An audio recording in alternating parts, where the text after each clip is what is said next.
J'aimerais parler de l'ego chez les femmes hypersensibles. Ça peut paraître surprenant pour des personnes, mais nous, femmes hypersensibles, on a énormément d'ego.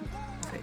C'est un ego qui s'est développé en fait en nous parce que très vite on a compris qu'on savait comprendre des choses mieux que les gens autour de nous, qu'on savait capter des informations que d'autres n'arrivaient pas à capter, qu'on savait croiser des informations qui nous permettaient d'avoir des longueurs d'avance par rapport à certaines personnes de notre entourage. Et donc, en grandissant, même si on peut avoir des faiblesses, des difficultés, une sensibilité accrue, etc., tout ce qu'on veut nous poser comme étiquette sur le front, en fait, en nous, on a un certain ego, souvent un ego surdimensionné.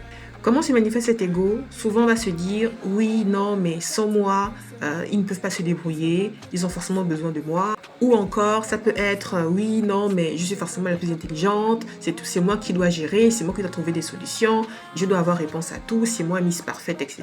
Oui, non, mais pour qu'elle se sente bien, pour que ma maman se sente bien, pour que mon chéri se sente bien, pour que les membres de ma famille se sentent bien, c'est à moi de poser des actions, n'est-ce pas? Pour qu'ils soient en joie, pour qu'ils soient en paix, pour qu'ils soient satisfaits, etc.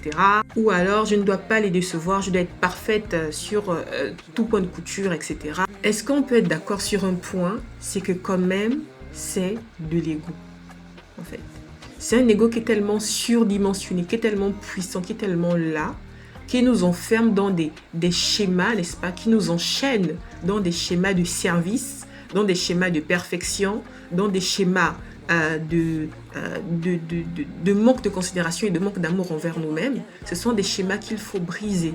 Et comment briser ces schémas? C'est déjà en assainissant notre ego d'hypersensible. Et je le reconnais, je suis la première. Moi, mon ego, c'était plutôt Madame Parfaite. Pour d'autres hypersensibles, leur ego, ce serait « sans moi, les gens ne sont rien ». Pour d'autres femmes encore, leur ego, ce serait « je suis responsable de ce que ma mère pense, de ce que ma mère vit, de ce que mes frères vivent, etc. » En fait, on a comme ça des égos qui sont bien développés, bien là, bien présents. Et très souvent, la vraie personne contre qui on doit se battre, en fait, c'est nous-mêmes.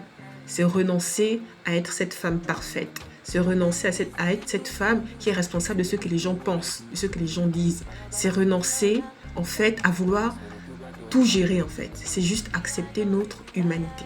Dites-moi en commentaire ce que vous en pensez. Et si vous êtes une famille hypersensible avec des responsabilités, que ça soit en entreprise, dans votre boîte ou bien en famille, n'est-ce pas, dans votre famille, si vous êtes prête à travailler sur vous de façon courageuse, consciente et tendre vers cette version alignée de vous, contactez-moi et on en discute avec joie. Je vous montre le chemin vers votre niveau supérieur. À très vite de l'autre côté.